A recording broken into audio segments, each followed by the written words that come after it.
صحیح حدیث چینل پر جڑے رہنے کے لیے چینل کو سبسکرائب کریں اور بیل آئیکن کو دبا کر آل کریں تاکہ ہمارے بڑے بڑے علماء کی تقریر کی نوٹیفیکیشن سب سے پہلے آپ تک پہنچے۔ میں کہاں سے دوں؟ میری بیٹی گھر میں جوان بیٹھی ہے، عزت کا خطرہ ہے۔ مسجد میں جاؤں تو لوگ تانا دیں گے کہ بیٹی کی شادی بھیک مانگ کر کرتا ہے، سماج تانا دے گا۔ مسلمانوں، ان بہنوں کی عزت کا واسطہ ہے تمہیں کہ توبہ کرو، ان کی عزت کرتی ہے۔ تم اپنی جوانی میں مست ہو، تم اپنے براتیوں کو کھانا کھلانے میں مست ہو، تم جہیز کے پیسوں سے اپنے گھروں کو سجانے میں مست ہو۔ اللہ اکبر، اس قوم کا کیا حال ہے؟ اس قوم کی جوانوں میں اللہ کا کتنا عذاب ہے جو اپنی بہنوں کی عزت و عصمت کی حفاظت نہیں کرتے۔ گزارش کروں گا آپ اپنی اسلامی غیرت کو بیدار کریں اور اس جلسہ میں تشریف لے آئیں۔ محترم حاضرین گرامی، آج کے موجودہ وقت میں، آج جب میں آپ کے سامنے موجود ہوں گرچہ تھوڑے لوگ ہیں لیکن میرا حوصلہ بلند ہے، کیونکہ جب میں تو کوئی، میری ذات کچھ بھی نہیں ہے، میری حیثیت کچھ بھی نہیں ہے، جب آقا کے لال نے، مدینہ کے تاجدار نے، سید الکونین نے، جناب محمد رسول اللہ صلی اللہ علیہ وسلم نے اپنی دعوت کا آغاز کیا تھا، آج تو اتنے لوگ موجود ہیں، اس وقت تو کوئی بھی موجود نہیں تھا۔ آپ تو مجھے خاموشی سے سن رہے ہیں، عزت سے سن رہے ہیں۔ میرے نبی کو تو گالیاں دی جاتی تھی، میرے نبی کو تو گالیاں دی جاتی تھی، میرے نبی کو برا بھلا کہا جاتا تھا، میرے نبی پہ پتھر اٹھائے جاتے تھے، میرے نبی کے خاندان کو تانا دیا جاتا تھا، لیکن میرے نبی کہتے تھے یا ایھا الناس قولوا لا الہ الا اللہ، اے لوگوں کہہ دو اللہ کے سوا کوئی معبود نہیں، تم کامیاب ہو جاؤ گے۔ بے شک مجھے گالی دے دو، بے شک پتھر چلا لو، بے شک لہو لہان کر دو، لیکن اس کلمے کا اقرار کر لو، مجھے اپنی جان کی فکر نہیں۔ اے میری امت کے لوگوں، مجھے تمہاری جان کی فکر ہے کہ اس جہنم کو جسے میں دیکھ کر آ رہا ہوں، اس کی آگ میں اگر تم چلے گئے حشر کیا ہوگا۔ اللہ اکبر۔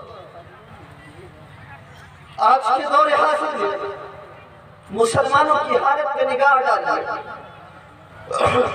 اور اپنے دل پہ ہاتھ رکھ کے بتائیے، جتنے مسلمان ہیں الحمدللہ، لیکن کیا کوئی مسلمان اپنے مسلمان بھائی کو اپنے پیچھے کھڑا پاتا ہے جو اس کا سچا ہمدرد ہو، جو اس کا غمخوار ہو، جو اس کا غمگسار ہو، جو اس کو پریشانی کی حالت میں اس کے کندھے پہ ہاتھ رکھے اور اس کو یہ دلاسا دے کہ بھائی تمہیں گھبرانے کی ضرورت نہیں، میں تمہارے ساتھ ہوں، تمہیں پریشان ہونے کی ضرورت نہیں، میں تمہارے ساتھ ہوں، جب تک میری سانسیں چلتی رہیں گی میری تمہارے ساتھ ہمدردی ختم نہیں ہوگی۔ آج مسلمانوں کے معاشرے میں کیا یہ ماحول ہے؟ بتائیے کیا یہ ماحول ہے؟ ہم میں سے ہر ایک پہ مصیبت آتی، ہر ایک پہ پریشانی آتی، لیکن کوئی کسی کو اپنے پیچھے نہیں پاتا۔ رب کا قرآن سنیے، محمد رسول اللہ والذین معہ اشداء علی الکفار رحماء بینہم۔ محمد اللہ کے رسول ہیں اور جو لوگ ان کے ساتھی ہیں، ان کے صحابہ ہیں، ایمان لانے والے ہیں، ان کی صفت یہ ہوتی ہے، ان کی شان یہ ہوتی ہے کہ وہ کافروں پہ سخت اور آپس میں نرم دل ہوتے ہیں۔ جب بات غیروں کی آتی ہے تو پتھر کی چٹان سے بھی زیادہ سخت، اور جب بات اپنوں کی آتی ہے تو موم سے بھی زیادہ نرم، کہ ذرا سی گرمی پڑی، ذرا سا اپنے کسی مسلمان بھائی کی تکلیف دیکھی، ساری عداوتیں بھول گئے، ساری پریشانیاں بھول گئے، اور دل میں فکر اس کی جاگی کہ میرا بھائی اذیت میں ہے، کیسے اس کو نفع پہنچا دے، کیسے اس کی پریشانی کو دور کر دے۔ مسلمانوں، تمہارے نبی نے تمہیں ایسا بنایا تھا کہ رحماء بینہم، تم دنیا کے کسی کونے میں رہو، اگر پریشان رہو گے اپنے آپ کو بے یار و مددگار نہیں پاؤ گے، اگر پریشان رہو گے اپنے آپ کو اکیلا نہیں پاؤ گے، اگر پریشان رہو گے اپنے آپ کو تنہا نہیں پاؤ گے، اگر پریشان رہو گے تمہارے پیچھے کوئی نہ ہو ایسا نہیں پاؤ گے، بلکہ تم اپنے پیچھے ہمیشہ مسلمانوں کی ایک ایسی جماعت کو پاؤ گے جو تمہارے کندھے سے کندھا ملا کر کھڑی ہوگی اور کہے گی کہ ہم تمہارے ساتھ ہیں۔ لیکن افسوس کے ساتھ یہ کہنا پڑ رہا ہے کہ آج مسلمانوں کے سماج سے، مسلمانوں کے معاشرے سے، مسلمانوں کے ماحول سے یہ ساری چیزیں رخصت ہو کے رہ گئی ہیں۔ مسلمان بے یار و مددگار ہے، مسلمان بے پناہ ہے، مسلمان تڑپ رہا ہے۔ ایک غریب بہن، ایک غریب ماں اپنی جھوپڑی کے اندر بغیر دوا کے علاج کے لیے تڑپ کے مر جاتی ہے۔ کسی مسلمان کو توفیق نہیں ہوتی کہ اس کی جھوپڑی میں قدم رکھ دے اور رکھ کر کہے ماں تو نہ گھبرا، تیرا بیٹا آ گیا ہے۔ بتائیے نوجوانوں، آپ محمد رسول اللہ کی امت کے نوجوان ہو، آپ کو یارے غیرے نتھو خیرے نہیں ہو، آپ کا مقام تو بہت بلند ہے۔ نوجوانوں یہ بتاؤ کہ کیا کبھی تمہارے دل نے تم سے یہ کہا کہ چلو غریبوں نے آج کھانا نہیں کھایا ہوگا، فلاں گھر میں لاک ڈاؤن کی وجہ سے روزگار نہیں ہو رہا ہے، ان کی عزت کا خیال رکھتے ہوئے انہیں کھانا کھلا دیں؟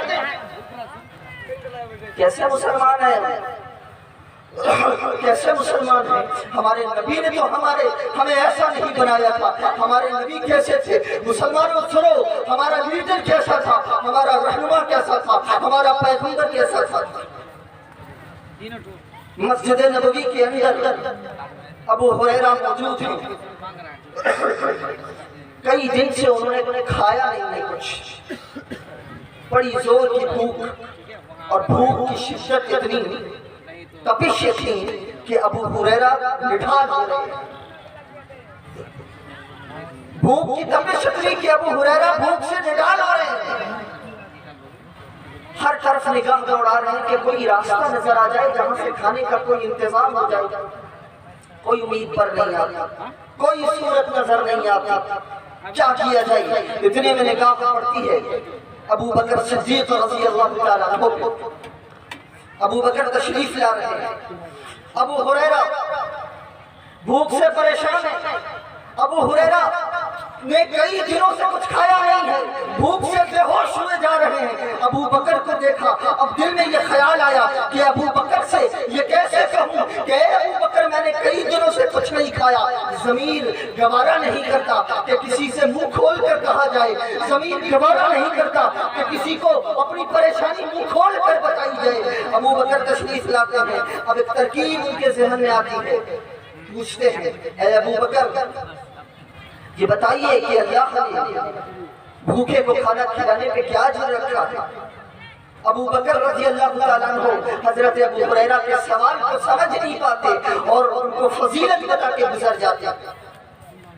اس کے بعد جب ابو بکر جاتے ہیں، حضرت ابو ہریرہ کے دل کی مایوسیاں بڑھنے لگتی ہیں کہ ابھی تھوڑی دیر پہلے جب ابو بکر کے چہرے کو دیکھا تھا دل میں یہ امید جگی تھی کہ اب مجھے کھانے کو کچھ مل جائے گا، لیکن ابو بکر میرا سوال نہ سمجھ سکے، واپس چلے گئے۔ اب حضرت عمر تشریف لا رہے ہیں، دل میں پھر سے امنگیں جاگتی ہیں۔ جب عمر آئے کہا اے عمر یہ بتائیے کہ اللہ نے بھوکوں کو کھانا کھلانے پہ کیا اجر رکھا ہے؟ حضرت عمر بھی نہیں سمجھ پاتے، حضرت عمر بھی فضیلت بتا کے واپس ہو جاتے ہیں۔ ذرا غور کیجیے گا مسلمان، کوئی انسان کئی دنوں سے اس نے کھانا نہ کھایا ہو اور وہ بھوک سے بے ہوش ہو رہا ہو اور اسے دو لوگ نظر آئے اور ان دونوں سے بھی مراد پوری نہ ہوئی ہو، اب تیسری شخصیت نظر آتی ہے حضرت عثمان کی۔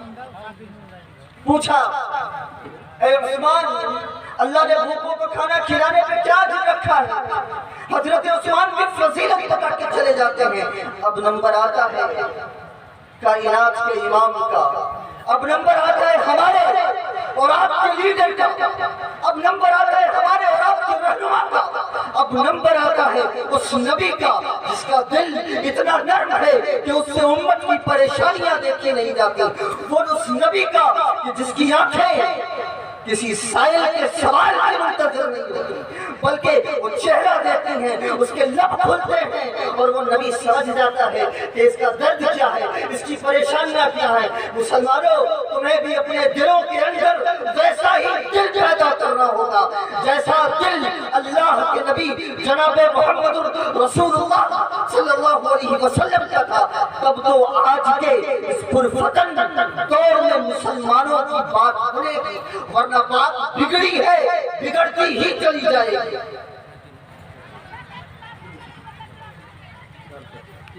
یہ بات بگڑی ہے اور بگڑتی چلی جائے گی۔ اب اللہ کے رسول صلی اللہ علیہ وسلم تشریف لا رہے ہیں۔ ابو ہریرہ، کیا کروں؟ رسول اللہ سے کہوں کہہ دوں کیا کہ مجھے بہت بھوک لگی ہے، یا پھر سے چھپا لوں؟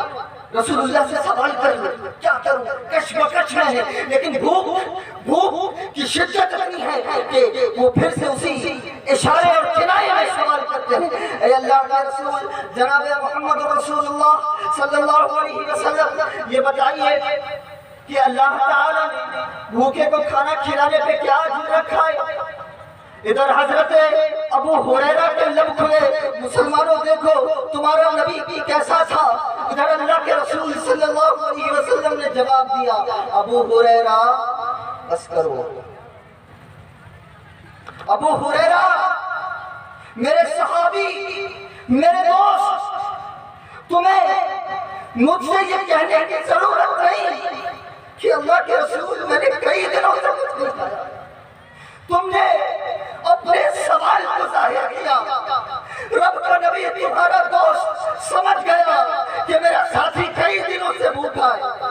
مسلمانوں، میرے نبی نے فرمایا تھا المومن مرآۃ المومن، مومن کا آئینہ ہوتا ہے۔ مومن اس انتظار میں نہیں رہتا کہ کوئی بھکاریوں کی طرح آئے آ کے سوال کرے، بلکہ مومن کو لوگوں کے چہروں کو دیکھ کر ان کے چہروں پہ لکھے درد کے عنوان پڑھ لیا کرتا ہے۔ ان کے چہروں پہ لکھے درد کے عنوان پڑھ لیا کرتا ہے۔ مسلمانوں، صدقہ ضمیر اجازت نہیں دیتا کہ وہ اپنی ضرورتوں کے لیے تمہارے سامنے بات پھیلائے۔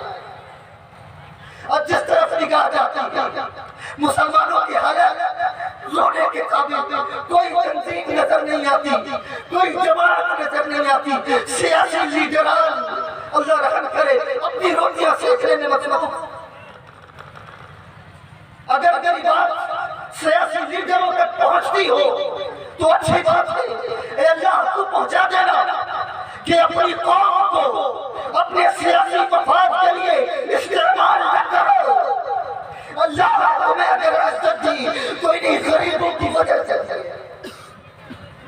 اللہ نے اگر آج تمہیں عزت دی ہے، عہدہ دیا ہے، مقام دیا ہے، جاؤ عصمت دی ہے، تو یاد رکھنا انہی معصوم غریبوں ماؤں بہنوں کی وجہ سے دی ہے، جو علاج کے لیے تمہارے ہسپتالوں میں دوڑتی رہتی ہے، لیکن تمہیں فرصت نہیں ہوتی کہ ذرا سی پیروی ہی کرتے۔ کیا کرے مسلمان، کہاں جائے مسلمان؟ یہ بیچارے سادہ لوگ مسلمان کہاں جائیں؟ فقیری بھی ہے عیاری اور بادشاہی بھی عیاری۔ خدا را یہ تیرے سادہ لوگ بندے کدھر جائیں؟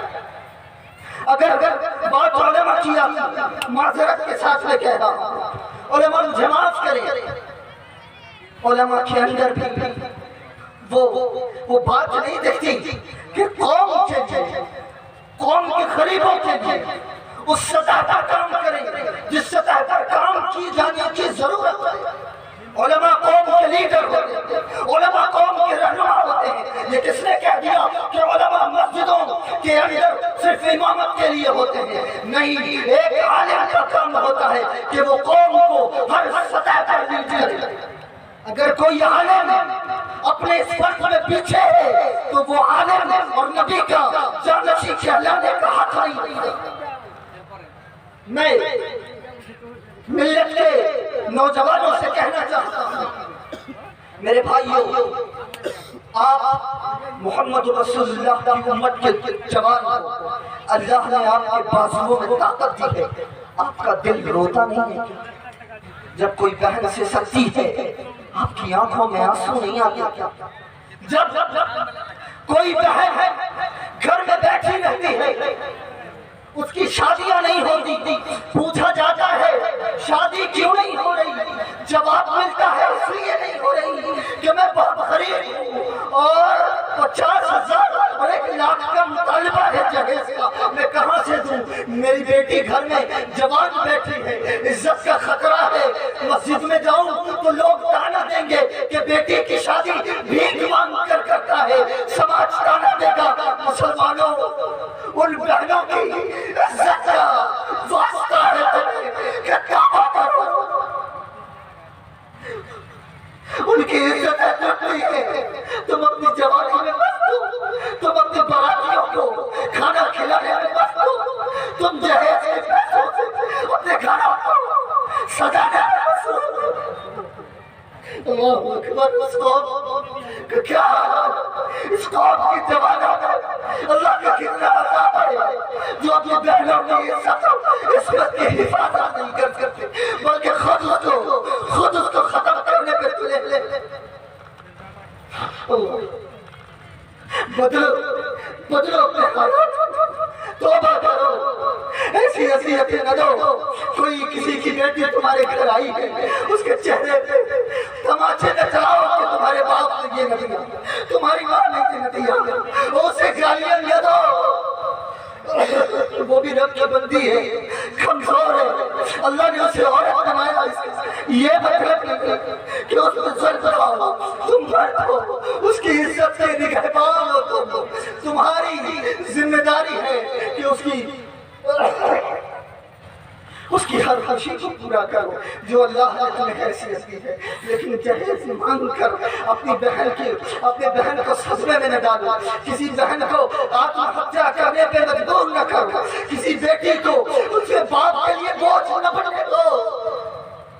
تمہیں وعدہ واسطہ ہے، اللہ کے لیے ایسا نہ کرو، اللہ تمہاری عزت کو بلند کر دے گا، تمہارے مقام کو بلند کر دے گا۔ آپس میں نرم دل ہو جاؤ، آپس میں رحم دل ہو جاؤ، ایک دوسرے کے ہمدرد بن جاؤ، ایک دوسرے کے غمخوار بن جاؤ، ایک دوسرے کے غمگسار بن جاؤ، دلوں کو سمجھنے کا ہنر اپنے اندر پیدا کر لو۔ تمہاری کمائی اور تمہاری جوانی، نوجوانوں، تمہاری نہیں ہے، یہ تمہارے قوم کی امانت ہے، اور اس امانت میں خیانت کرنے کا آپ کو کوئی حق نہیں پہنچتا کہ جیسے چاہے اپنی جوانی کو گزار دیں۔ نہیں، یہ قوم کے ان مظلوم بہنوں کی امانت ہے، جو ان بے روزگار، ان غریب گھروں کی امانت ہے جن کو کسی وجہ سے رزق نہیں مل پا رہا، روزی روٹی نہیں مل پا رہی۔ عزت کے ساتھ ان کے گھر میں روزی روٹی کا انتظام کرنا سرکار پہ مت چھوڑو، سرکار پہ مت چھوڑو، اوپر اللہ اور نیچے اگر سبب کوئی ہے تو وہ تم مسلمان ہو، اپنوں کو غیروں پہ نہیں چھوڑا کر، اپنوں کو غیروں پہ نہیں چھوڑا کر، تم تو اپنے ہونا۔ انما المؤمنون اخوہ، رب کا قرآن کہتا ہے سارے مسلمان آپس میں بھائی۔ نبی کریم صلی اللہ علیہ وسلم کی حدیث کہتی ہے کہ مسلمان ایک جسم واحد کی طرح ہوتے ہیں، اگر جسم کے کسی ایک حصے میں کوئی کانٹا کر جائے تو ایسا نہیں کہ صرف پیر میں درد ہوگا، بلکہ سارا جسم اس کی درد سے، اس کے بخار سے تڑپ اٹھتا ہے۔ اسی طرح اگر محلے کے، گاؤں کے کسی ایک گھر میں کھانا نہیں بنا تو مسلمانوں میں نیند نہیں آنی چاہیے کہ کیوں نہیں بنا، اگر نہیں بنا تو عزت کے ساتھ رسوا کر کے نہیں، ورنہ اللہ ہماری نیکیوں کو برباد کر دے گا، ختم کر دے گا۔ بہت ممکن ہے کہ وہ دن تم پہ لا دے، اس کی عزت کا خیال رکھ کے، عزت نفس کا خیال رکھ کے اس کے گھر پہنچاؤ، تب تک پہنچاؤ جب تک انتظام نہیں ہوتا، اور صرف اتنا نہیں بلکہ اس کے روزگار کا انتظام کرو۔ سیاسی لیڈران اپنی سطح پر کریں اور سماج کے معزز حضرات اپنی سطح پر کریں، علماء کرام اپنی سطح پہ کریں۔ قوم جب ایک دوسرے کی کا ہاتھ ہٹائے گی تو انشاءاللہ ہم بحیثیت قوم ترقی کریں گے۔ آج ترقی تو ہے لیکن گاؤں میں کوئی ایک مالدار ہے، سب غریب ہیں۔ آج ترقی تو ہے، کوئی ایک ڈاکٹر ہے، کوئی ایک حافظ ہے، کوئی ایک عالم ہے۔ اگر ایک دوسرے کا ہاتھ تھام لو تو یہ جو آندھیاں بے روزگاری کی آ رہی ہیں، یہ آندھیاں غربت کی آ رہی ہیں، یہ آندھیاں مفلسی کی آ رہی ہیں، تمہارے مضبوط سینوں کے آگے جس میں ایمان کی مضبوطی لوہے کی طرح پیدا کر دی گئی ہے، اس سے چکنا چور ہو کے وہیں پہ گر جائے گی انشاءاللہ۔ بس اپنے دلوں کے اندر وہ حوصلہ پیدا کر، آپ سب کچھ کر سکتے ہیں۔ علامہ اقبال نے کہا تھا نا، عقابی روح جب بیدار ہوتی ہے جوانوں میں، نظر آتی ہے ان کو اپنی منزل آسمانوں میں۔ آپ کے اندر وہ بات موجود ہے، آپ محمد رسول اللہ کی امت کے جوان ہیں، آپ محمد رسول اللہ کی امتی ہیں، بڑے ہیں، بوڑھے ہیں، بچے ہیں، مائیں ہیں، بہنیں ہیں، اور آپ سب کو اپنا اپنا کردار ادا کرنا ہے۔ اس لیے ان مستیوں کو چھوڑیے، ان خواب غفلت کے پڑے ہوئے چادر کو ہٹا دیجئے اور عزم مصمم کر لیجئے کہ اللہ جو تو نے زندگی دی ہے اس زندگی کو اس طریقے سے گزاریں گے، چاہے دنیا کی بات ہو چاہے آخرت کی بات ہو، جو حکم تیرا ہے اس حکم کو چل کے دکھائیں گے انشاءاللہ۔ اپنے بھائی کو بے یار و مددگار نہیں چھوڑیں گے، اپنی بہن کو جہیز کے لیے رلائیں گے نہیں، تڑپائیں گے نہیں، بلکہ وہ بہو جب میرے گھر آئے گی تو اس کو وہ عزت سمان دیں گے کہ ہم اپنی بیٹیوں کو دیا کرتے ہیں۔ کیوں؟ اس لیے کہ ہم سب ایک دوسرے کے بھائی ہیں۔ اب وقت اجازت نہیں دے رہا کہ مزید چیز بیان کیا جائے، زندگی نے موقع دیا، پھر کبھی انشاءاللہ تعالی آپ سے کچھ باتیں کروں گا۔ میں بس یہی گزارش کر کے واپس پٹنہ لوٹ جاؤں گا کہ جو باتیں میں نے کہی ہیں اس پر عمل کیجئے، اس کو اپنی زندگی میں نافذ کیجئے، آپ کی حالتیں بدل جائیں گے انشاءاللہ۔ یہ میں نے اپنی بات نہیں کہی، یہ اللہ کی بات کی اور اللہ کے رسول صلی اللہ علیہ وسلم کی بات کی اور ان مسلمانوں کی بات کی جنہوں نے اس طرح سے جب اپنے معاشرے کو بنایا تو وہ دنیا کی سب سے بہترین قوم اور ترقی یافتہ قوم بن گئے۔ غربت تو ان کے آس پاس بھی نہیں تھی۔ مدینے سے مال بھیجا گیا زکوٰۃ کا بغداد غالباً، وہاں سے 1 سال کے بعد واپس آ گیا کہ امیر المومنین یہاں بہت تلاشا گیا لیکن کوئی غریب ملا ہی نہیں جس کو یہ زکوٰۃ کا مال دیا جائے۔ ذرا غور کیجئے کیسی مالداری آئی تھی۔ آج بھی وہ بات آ سکتی ہے، بس اپنے لہو کو گرم کرو، اپنے خون کو گرم کرو، ایمان کی حرارت سے، رسول اللہ کی محبت سے، اللہ کی توحید سے۔ دنیا میں تمہارا ہاتھ پکڑنے والا کوئی دوسری قوم نہیں ہو سکتی انشاءاللہ۔ اللہ تعالیٰ سے دعا ہے کہ مولا کریم ہم نے جو باتیں کہی ہیں سب سے پہلے مجھے اس پر عمل کی توفیق عطا فرما دی، پھر ان تمام سامعین کو اس پر عمل کی توفیق عطا فرما دیجیے۔ کریم آقا یہ ادارہ جو بنا ہے، کل تک معین بھائی اس سلسلے میں مجھ سے باتیں کیا کرتے تھے، عبداللہ بھائی باتیں کیا کرتے تھے، آج میں اس کو حقیقت میں دیکھ رہا ہوں، دل خوشیاں منا رہا ہے الحمدللہ۔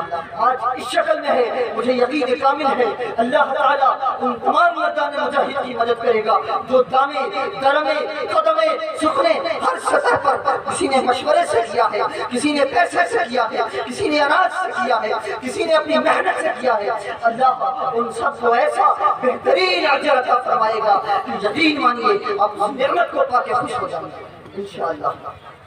اور میری یہ دعا ہے کہ اس ادارے سے قوم کے ایسے نونہال نکلیں، ایسے لوگ جو لیڈر بنے، جو رہنما بنے، جو قوم کے مسیحا بنے انشاءاللہ تعالیٰ۔ میں آپ سے بھی گزارش کروں گا کہ یہاں پر اس طرح سے بچوں کو تعلیم دیجئے کہ وہ کل اس پورے علاقے کی رہنمائی کر سکیں اور یہ علاقہ ہی اس پورے ملک کی رہنمائی کر سکیں انشاءاللہ تعالیٰ۔